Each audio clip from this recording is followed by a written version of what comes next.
अरे अपना मोल ही हम पहचान ले भैया। एक पिता ने अपने बेटे को एक चमकता हुआ पत्थर दिया, बेटा इसको बेचना नहीं है, इसका मोल करा के ले आना। माला ने कहा 2 किलो करेले ले जाओ। पित्तल के व्यापारी ने कहा 1 तो थाली ले जाओ। और सोने चांदी वाला ने कहा आपको सोने की कंठी ले जाओ। लेकिन हीरे के जोहरी ने कहा 10 लाख रुपए ले जाओ, क्योंकि हीरा 10 लाख रुपए का है। बेटे ने कहा पिताजी ने कहा था बेचना नहीं है। बेटा ने जब आया, पिताजी ने कहा बेटा तू भी हमारा हीरा है, तू हमारा मोती है, तू मानव देही में संत है, तू विज्ञानवेत्ता है, तू साइंटिस्ट है।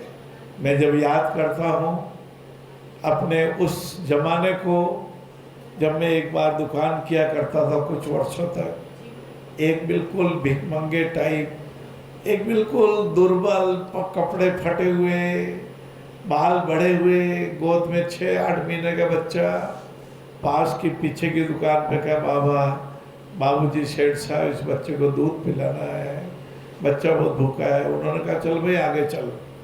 सुन लिया था मैंने। जब मेरी दुकान पर पधारे मैंने उनको बिठाया, बच्चे को दूध पिलाया, भैया को भी भोजन कराया।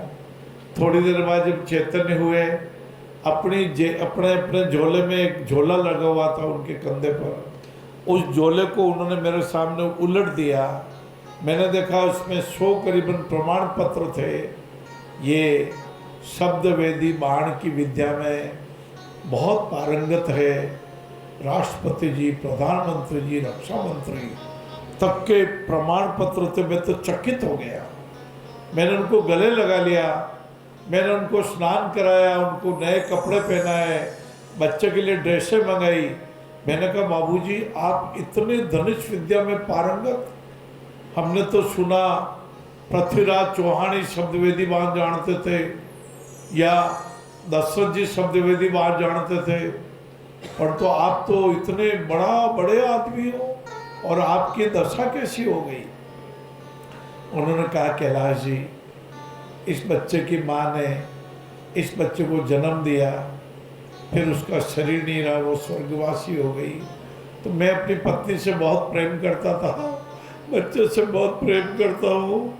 तो मैं विरह में पत्नी के जाने के बाद बहुत दुखी हो गया। तो कुछ जमीन वगीन थी, लोगों ने हत्या ली, और मेरे पास कुछ रहा नहीं। अब ये दूध के लिए भीख मांगता हूँ, रोटी के लिए भीख मांगता हूँ। मैंने कहा बाबूजी अब आपको भीख मांगने की जरूरत नहीं है। उन्होंने कहा मैं आपको सिखाना चाहता हूँ ये विद्या। उन्होंने एक धागे पर एक पत्थर लटका दिया और बहुत जोर जोर से हिलाया। बोले 1 2 3 4 5 6 7 8 9 10 जैसे आप बोलोगे मैं आपके शब्द को सुन करके एक तीर चलाऊंगा। उनका आंखों में हमने पट्टी बांध दी थी, देख भी नहीं पा रहे थे कहाँ तीर चलाना है। जैसे 10 बोला उन्होंने तीर चलाया बाबूजी, और धागा बीचों बीच से कट गया और पत्थर नीचे गिर पड़ा। हम तो चमत्कृत हो गए। और भी उन्होंने एक ब्लैक बोर्ड मंगाया।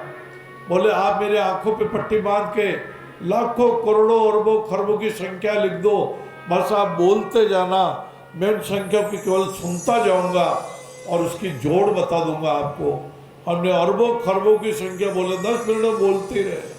फिर हमने कहा अब आप जोड़ बताओ, तो उन्होंने खरबों में अरबों में जोड़ बता दी। मैं तो चमत्कृत रह गया।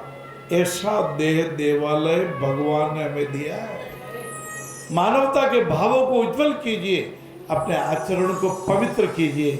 इन दिव्यांगों को खड़ा करा के हम अपना ही उपकार करते हैं।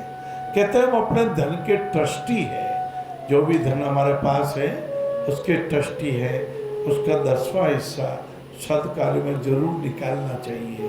नारायण सेवा संस्थान जब 32 साल पहले प्रारंभ हुई, हमें तो विदित भी नहीं था। सोसाइटी भी कुछ होती है, रजिस्ट्रेशन भी होता है, यूआईटी जमीन भी दे सकती है क्या। हम तो अपने काम से काम करते थे, खूब दौड़ते थे। जब वनवासी क्षेत्र में जाते थे तो बोल उठते थे, चलो चलो रे, चलो चलो चलो रे, चलो चलो रे सैया हमारे साथ।